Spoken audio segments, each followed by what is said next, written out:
going to have to do a little bit of a nighttime watch. Again, inconvenience. Who knew? But anyway, I had to sadly leave, and we probably won't have any time to do anything else. But fish, maybe part two. I thought I could make part two.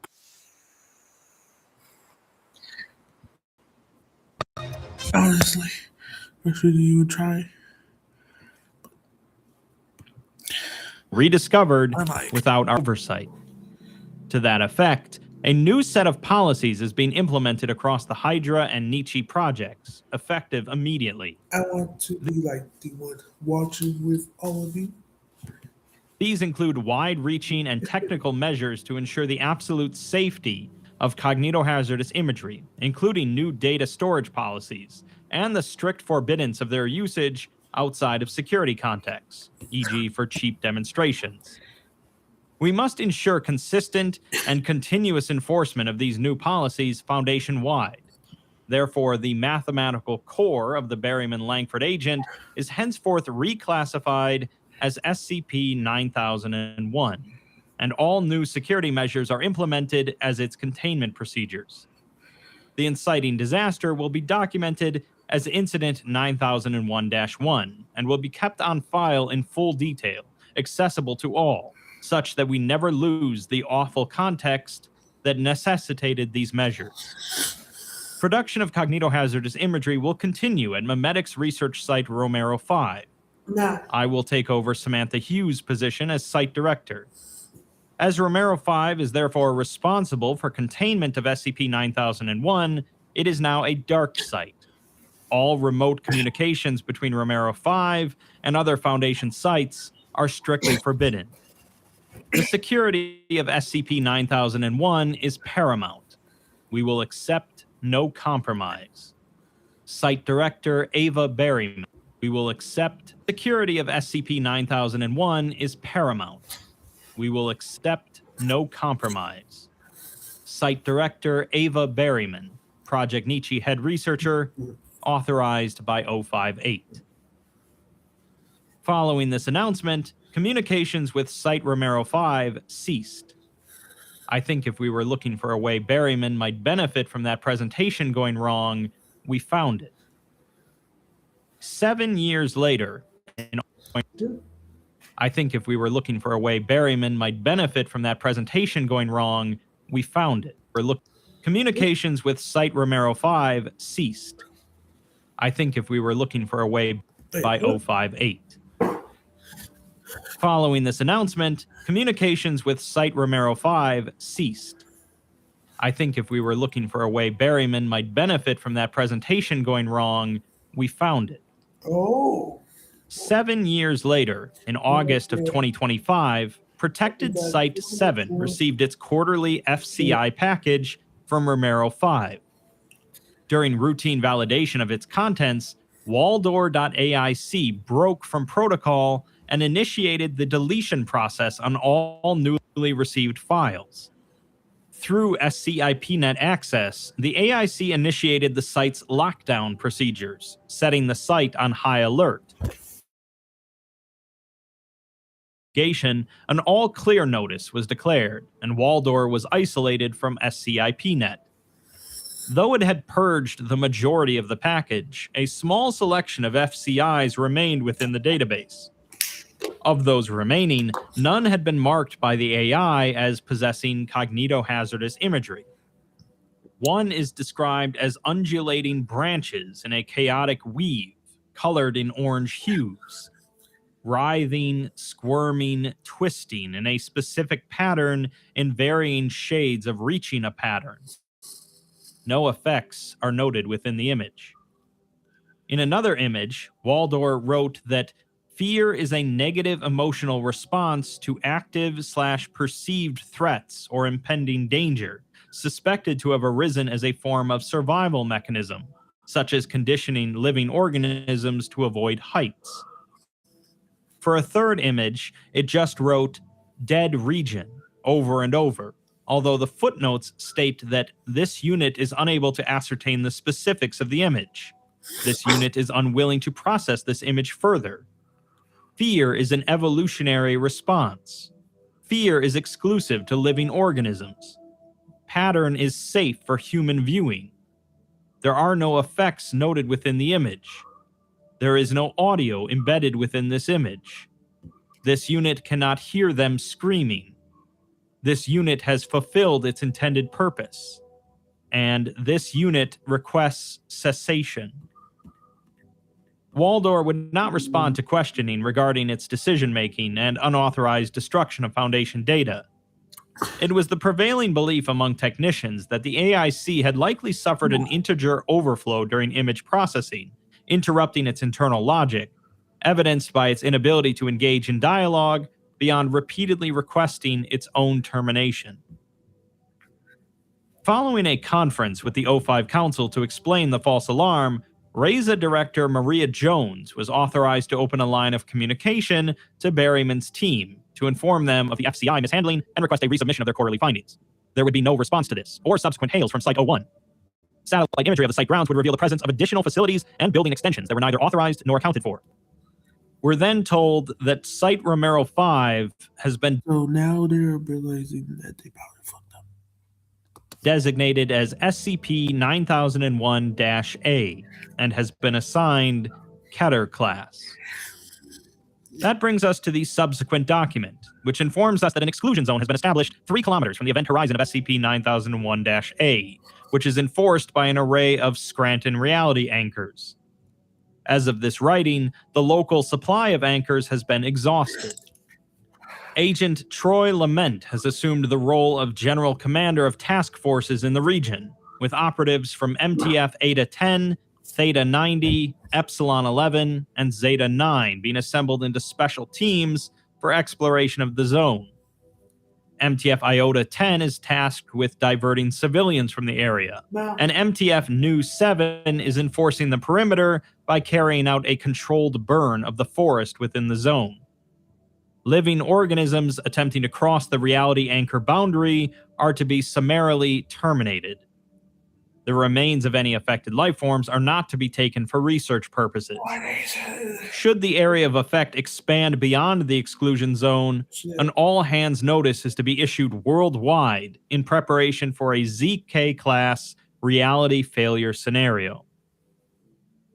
SCP-9001-A refers to an expanding region characterized by non-Euclidean geometry, spatial inconsistencies, and the elaborate growth and fractalization of complex systems. It is expressed through the formation of vestigial facilities emerging from Site Romero 5, the shifting of local topography and meteorological conditions with a preference for fractal organization, and the induction of physiological mutations in living organisms within its area of effect. Basically, the fractals are turning everything into fractals. The means through which the anomaly comes to infect a new system is currently unknown, as early observations have ruled out direct contact as a strict prerequisite. It is possible that transmission occurs through metaphysical, conceptual, or associative means. Research conclusions are not yet definitive due to the rapidly evolving situation.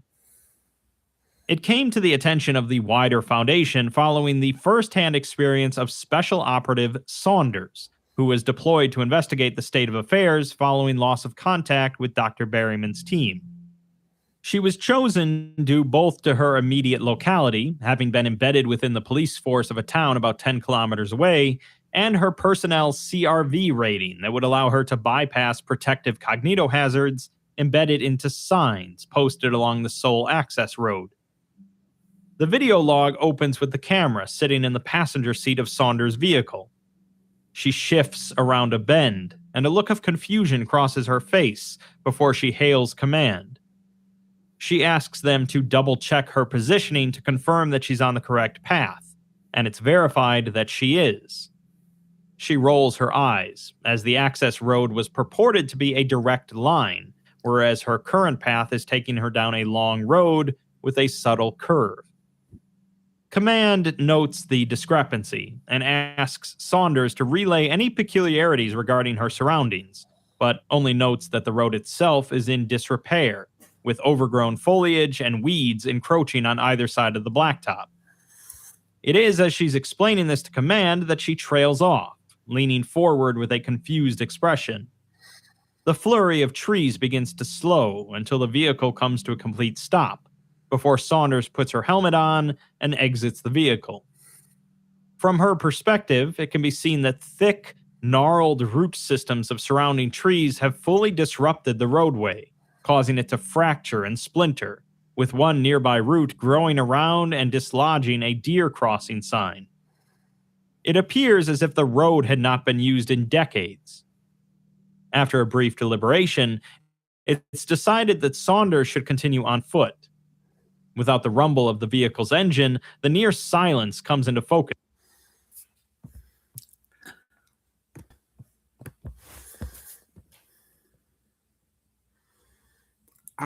If I was her, I would just go back. I would just go back. I would just go back.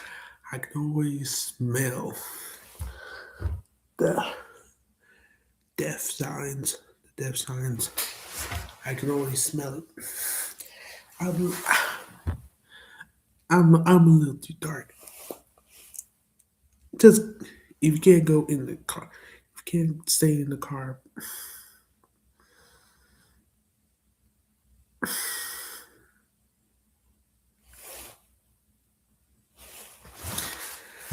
That's just ooh, that is too bad. Oh, I wouldn't do that. Oh. There is no bird song or chirping of insects, just a quiet creaking sound from an unknown source, likened by Saunders to that of old wooden floorboards. She sets off, stepping over the obstructing roots as she progresses. She continues for the next kilometer, with the curvature of the road only seeming to increase as she progresses. The path ahead veers further and further to the left, limiting the length that can be seen. Further impacting visibility is the sheer depth of the canopy above, blocking out most sunlight. What little daylight that does break through is itself dimming as thick clouds roll over the area. A blaring horn is heard in the distance, causing Saunders to quicken her pace as she sees a black sedan some distance ahead. It appears that the vehicle had flown off the road and crashed headfirst into a nearby tree, with the driver's side door ajar. Though its plate cannot be seen, Command is able to identify that it would have belonged to one of the researchers on site. The horn slowly gets weaker as Saunders approaches, dying out completely as she comes near. She wheels around to the front of the car, finding it empty. Its airbag, deployed in the crash, rests partially deflated. There is a smattering of bloodstains present upon the driver's seat and steering wheel and spattered randomly across the upholstery. Saunders scans the area, checks under the vehicle, and holsters her weapon. She rummages around and finds a personnel lanyard, indicating that it had belonged to a level 3 researcher. The surface has been marred and scratched, however, with particular emphasis on the researcher's portrait, and the text has been rendered illegible. As Saunders moves to pocket it, she looks up at the shattered windshield, seeing a bloodied handprint that possesses 4 extra digits. Command advises her to turn back, as it has become apparent that the situation may call for a properly equipped task force. Saunders, however, cites her tenured field experience and states that if site staff are in danger, she's obligated to lend her services. I wonder if I can say it. But nigger, just go back. They finally told you that you can go back. And by the look of the situation, I can only say probably all of them are dead. And they're not. The task force can make them get the sweet release of death.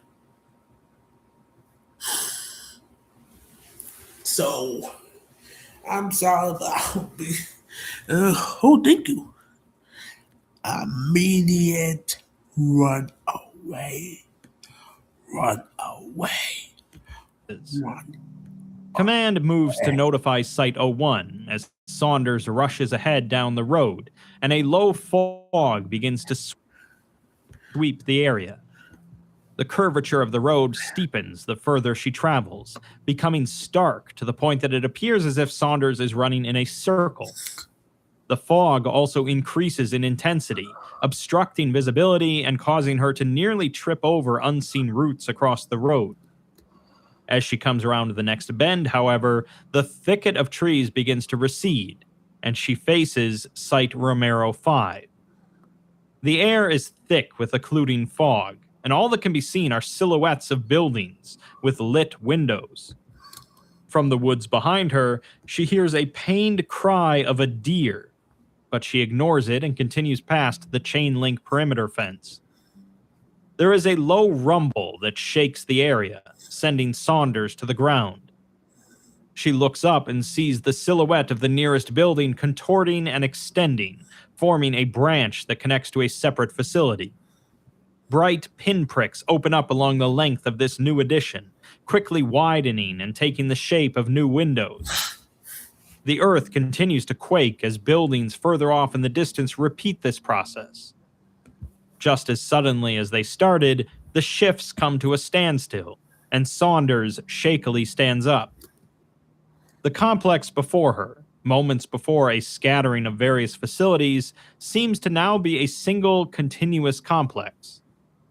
Command is able to verify this via satellite imagery, showing that the buildings have indeed interlocked into the shape of a spiral.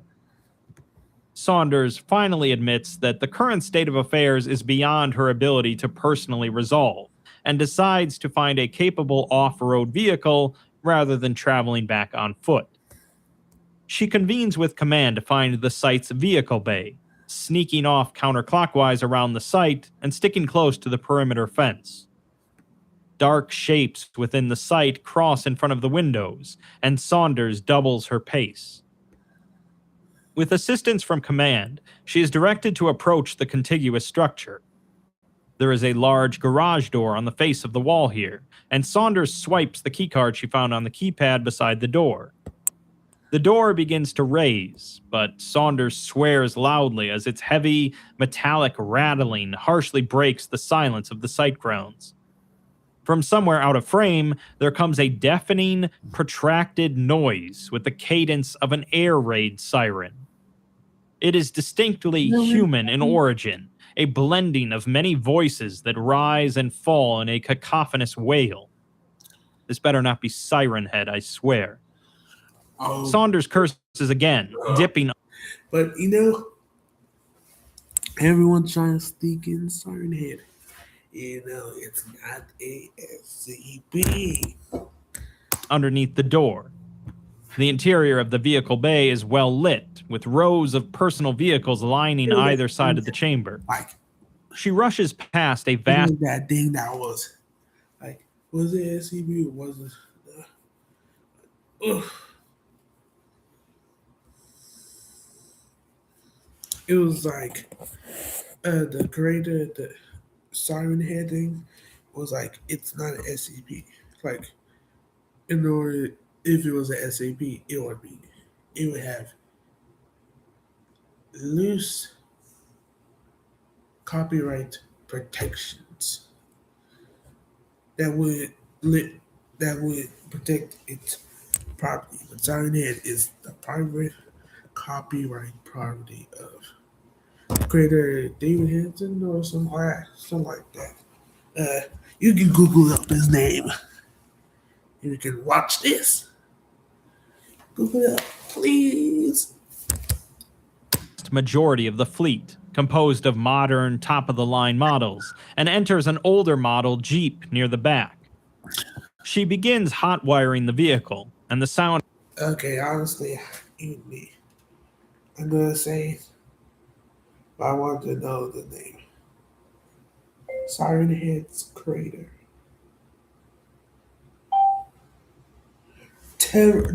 Trevor Henderson.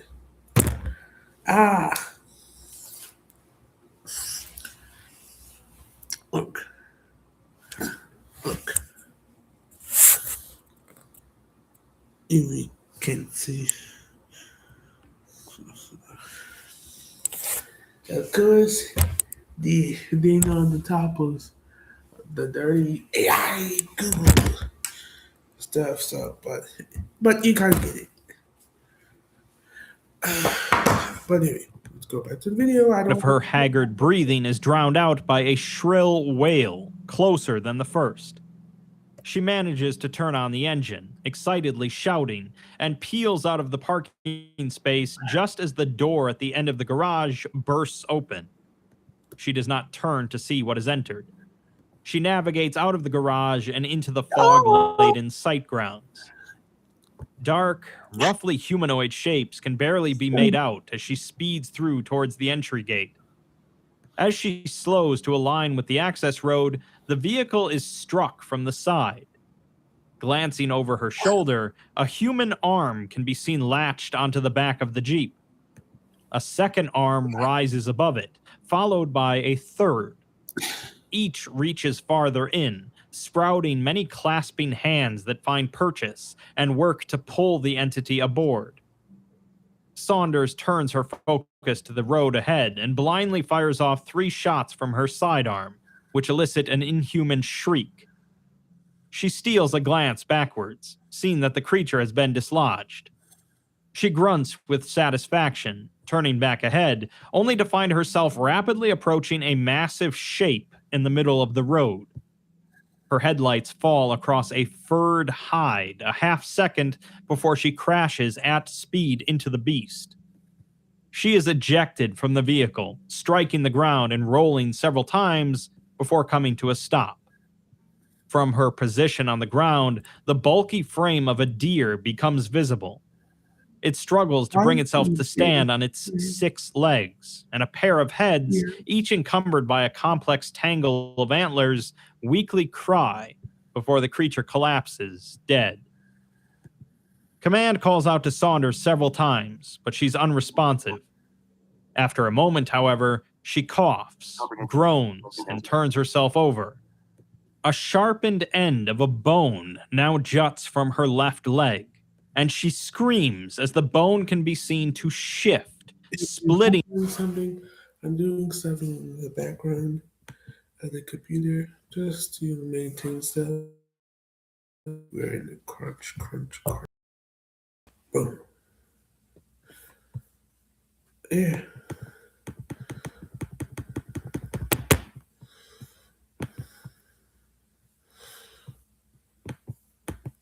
Along its end, forking in 2 directions, which themselves split and grow and fork. Her pained screams are drowned out by the wailings of approaching figures. She desperately looks about the area and spots the glint of her sidearm a few meters away. She drags herself towards it as Command attempts to reassure her as to her survival, which I'm sure is a great comfort. They promise her that help is on the way, but Saunders calls their bluff, instead calling for Command to rain hellfire on the site. The wailing grows closer, each voice in itself a dozen anguished cries, and Saunders props herself up against a nearby tree with her sidearm in hand.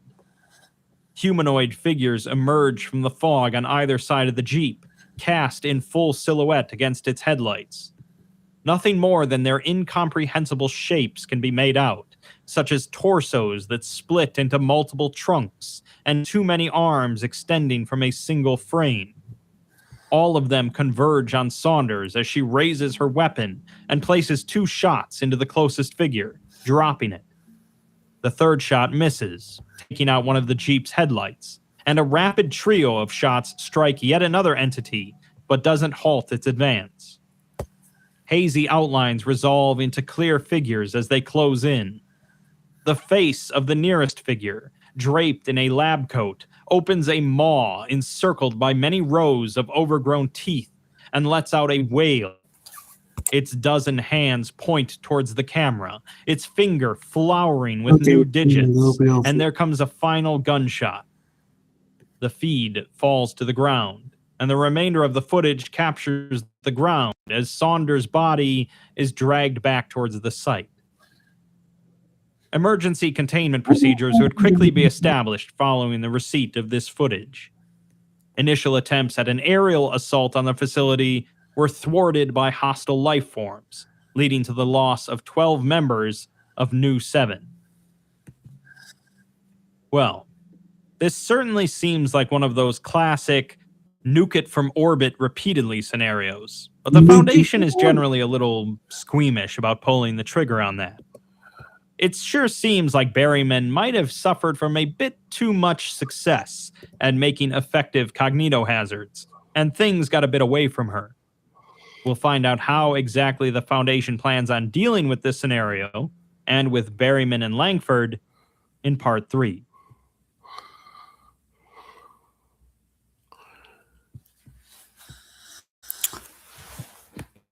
So, alright, guys. So, I just gotta say, he can't really make the time because